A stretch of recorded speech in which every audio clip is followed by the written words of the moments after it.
expanded even further than that. I also want to say that we've expanded this arsenal that we have in the war of ideas.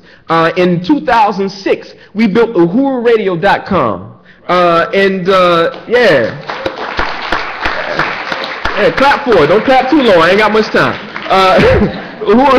We built Uhuru Radio, which is the online.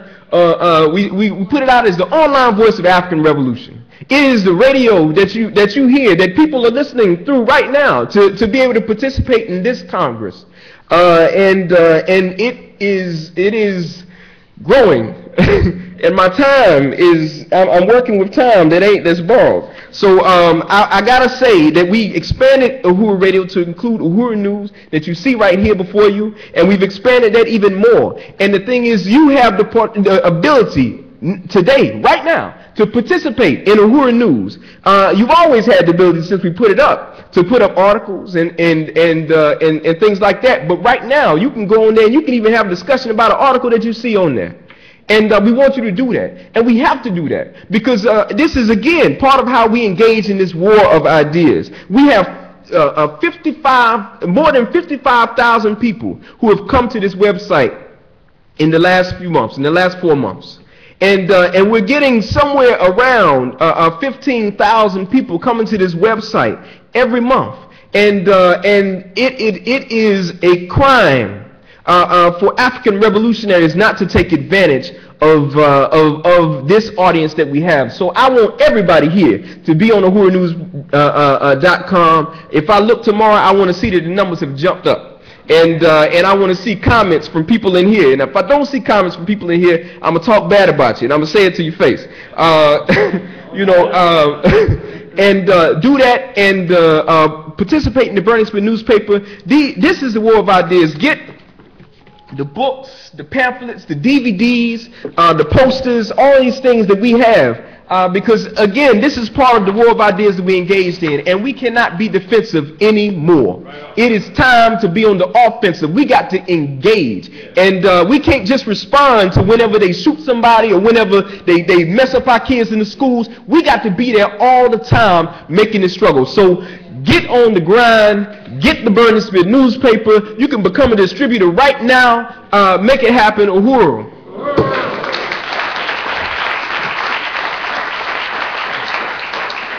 And I'm about to walk away, but I don't need to walk away because I'm facilitating.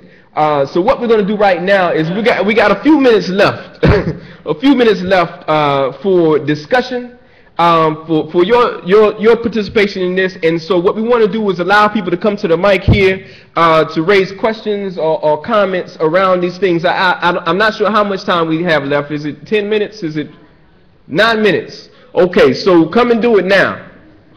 9 minutes. Short questions, please. Polemics are, we appreciate them, but we don't have time for them right now. Are there any questions, comments? Go ahead. Uhuru. So how could I get the Burning Spear on my campus?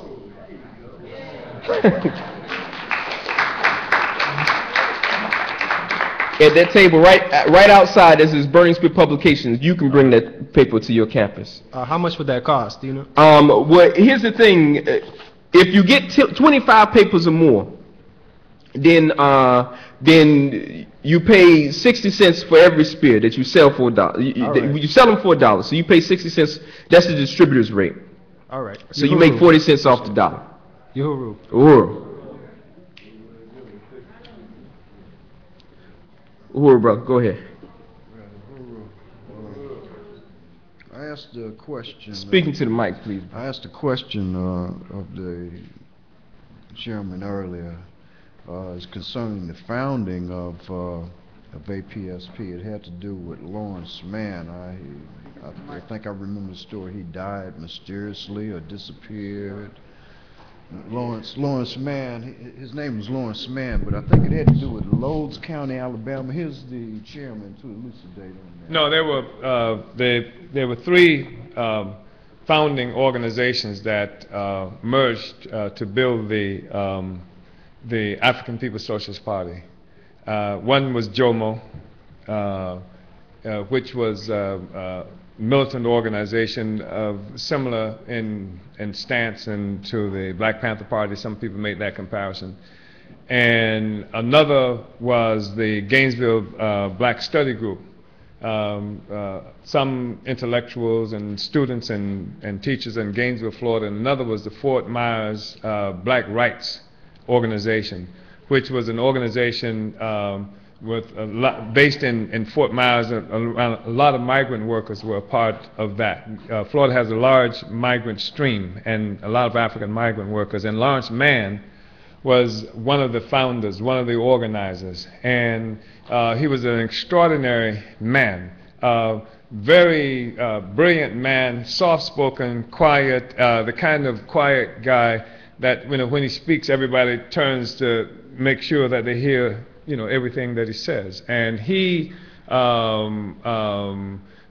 the party was founded in May 25th, 1972.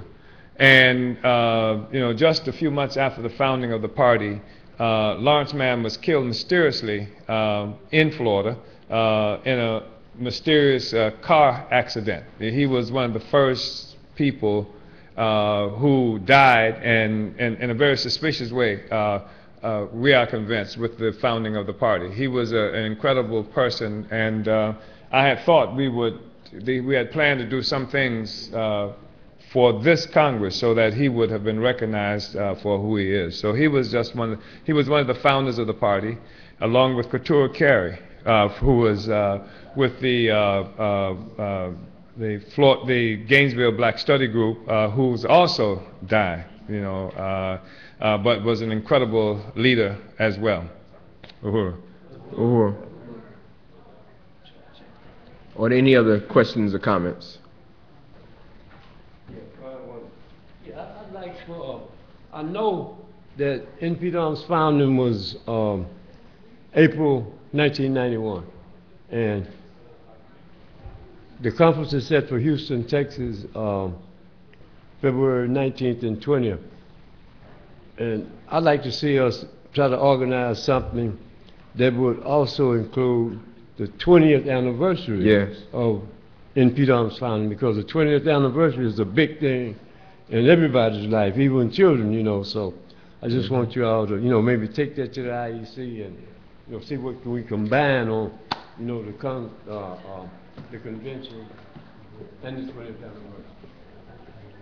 I just want to speak to the African Internationalist Student Organization, which I believe to be one of the most important things that we're doing at this time. And that is something that's already in progress in terms of its development.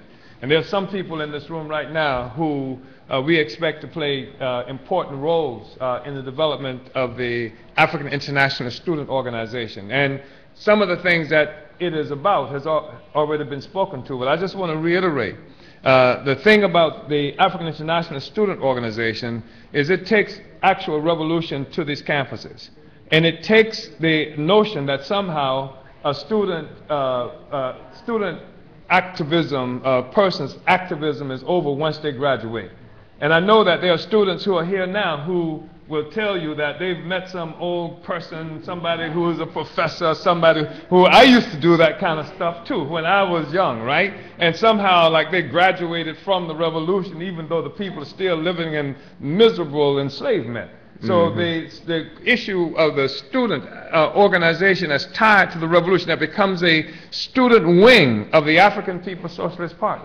It means that, one thing, that students are engaged in intellectual activity. It means they're ready to understand the world in a way. And they're taken advantage of by these institutions, right, who seduce them into believing that there's something special about them because they're in the school, and that separates them from our people. And it has a process of pushing out some of the most energetic and some of the most some of the smartest of the students, so that their objective is to come through, use this process as a siphoning situation, so that the only thing that comes out of there is rot, that's used to function as servants of imperialism against the rest of us. So the thing is to win these people to revolutionary ideas. And not only to win the revolutionary ideas, to organize them so on the campus so they can stay on the campus. So they can stay long enough so they can graduate, but they graduate from the campus into another level of revolutionary activity as opposed to simply finding, some other thing that they would be doing. So with this, then what we do is also we really raise the level of ideological discussion within the party. Because students who are engaged in intellectual activity all the time, right? As opposed to the vast majority of our people who are just workers and who don't have access to the storehouse of ideas and the discipline of intellectual, achievement. So now we've got students who can come and who have energy, who have access to resources, intellectual resources, and who can raise the level of ideological discussion and development inside the party and also within the African liberation movement as a whole, and then take their place once they leave this aspect of the movement, which is in the campuses, which means we transform these foul institutions to centers of resistance right there on the campus, because the resistance need to be on the campus, in the classroom, every place there, and then we take, once they graduate, they go into another level of resistance in the party and in the revolutionary process. That's what we're looking for. It is critical, because we don't need this situation, because I ended up in joining the U.S. Army as a youngster, looking for some way forward, assuming that the contradictions that I was confronted with were based on where I was living, in some small Florida town. And in the Army, I began my consciousness grow. In fact, they finally tell me they want me to leave, and we've come to a mutual agreement on that, but I started organizing when I was in the Army. I started organizing other Africans. I started organizing every place. That's our responsibility. That's what students have a responsibility to do. But I didn't know anything. And so in the process of kicking me out of the Army, they decided that something must be wrong with me. They started sending me to psychiatrists. And then they sent me to this chief psychiatrist, and he said, "Oh, there's nothing wrong with you. You're a Garveyite." I didn't know what the hell a Garveyite was, and that was problematic, and this should never happen again. Every generation should have revolutionary understanding, and they should be getting this intellectual activity even while they're students. And they should use these campuses and resources and what have you to get the science of revolution, to help us deepen the science of revolution, so that all the young people, this is an ongoing process, and that people graduate from lower levels of revolutionary activity to higher levels, as opposed to, generations going by. You go to Chicago, people don't know who the hell Fred Hampton was. In Oakland, California, people don't know who the hell Huey P. Newton was. Then there's something wrong with that. So we have to have this kind of consistency in the revolutionary process, and students who are part of the revolution can contribute to that. Uhuru. Yeah. Uhuru.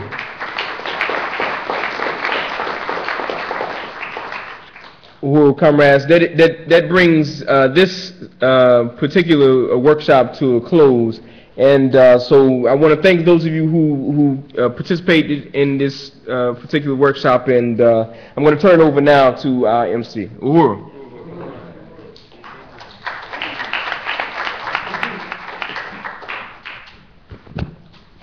Ease relate. Africa. Africa. All right. Give it one more time for the many faces of the Uhuru movement.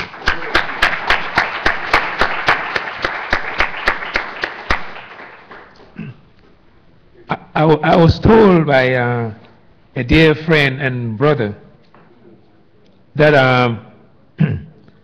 one of our uncles that I've never met used to tell him that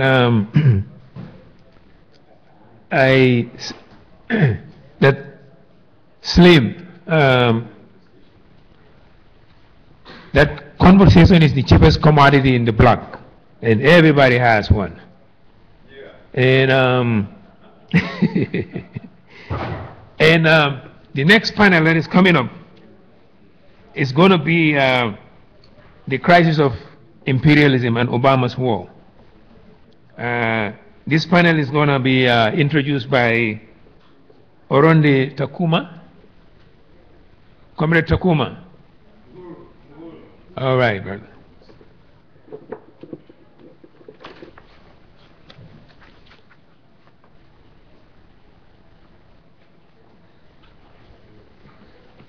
Uhuru.